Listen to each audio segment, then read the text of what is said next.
Hey everyone, it's Mayor John Hornick here. I'm going to give you a brief presentation on the current debt of Marlboro Township. Now, the reason why I'm doing this is because it's election time and they call that silly season. And our opponents are throwing up numbers which just aren't true.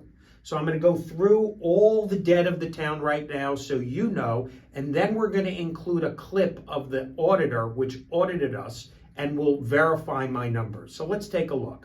My opponents are claiming that we have $102 million in debt. That's not true. Presently, Marlboro Township has $39,243,000 in general obligation bonds. The Water Authority, which is separate from the township and paid by the ratepayers as a utility, has $10,330,000. And third, the Recreation Department, which is also run as a utility, has $859,000. The reason why this is important, these are three distinct and separate entities.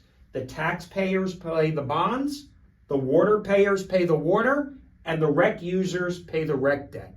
But even if you add all that up, you only get to $50,432,000. When you go through the rest of the borrowing on behalf of the three entities, including the township, the water authority, and recreation, we only end up at $75,337,825. Now that may sound like a big number to you, but it's not in compared to other towns in New Jersey. That's why Marlboro is one of 6 towns out of 565 to get a AAA bond rating from both Standard & Poor's and Moody's. We are borrowing at 0.79% of our assessed value. By the way, the state allows us to borrow up to 3.5% or $370 million. And finally, our tax collection rate is at 99.45%, which is off the charts.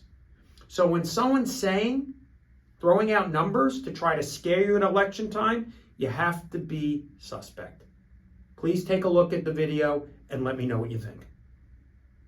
Debt is closer to about, not related to utilities, it's like 60 million. So, but the utilities are in there at about another 36. Thank you for pointing that out. So just Council President, just we're clear, we have low debt compared to the other towns you're doing. Correct. You're right in line with our large municipalities.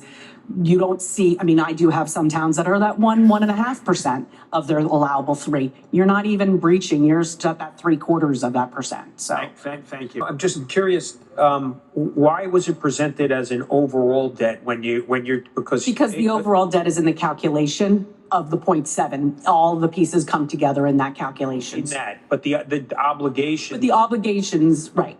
So the taxpayer obligation is not 103, it's much less than that. The taxpayers, this is 63. Yeah, and has all of that been issued? No. Right, so how much is the actual issued amount of bonds owed by Marlboro taxpayers? I sure can give you that. Give me 2 seconds to flip to that page for you. It's 40. Overall issued is just a little over 47 million. So it's 47 million is what on the our taxpayers owe today. So this is the problem. People are talking about 103, and that's just confusion. It's not. Well, it's why you have to. Yeah, it's the questions. Yeah. Yep. Well, that's why I, for one, pushed. I know this has never been done before, but I felt that it was important to do it because there's so much misinformation going on around. And we hear it all the time, oh, we're this much in debt, we're that, oh, heavens, the sky is falling. But, we need to really know, and we do up here, we really know what the hell is going on, So thank you to Valerie for really putting it out there. Tony, do you feel better now about it? I do. Okay. Do you? I do the numbers. I do too. I've been telling you our debt wasn't that high for a long time. Any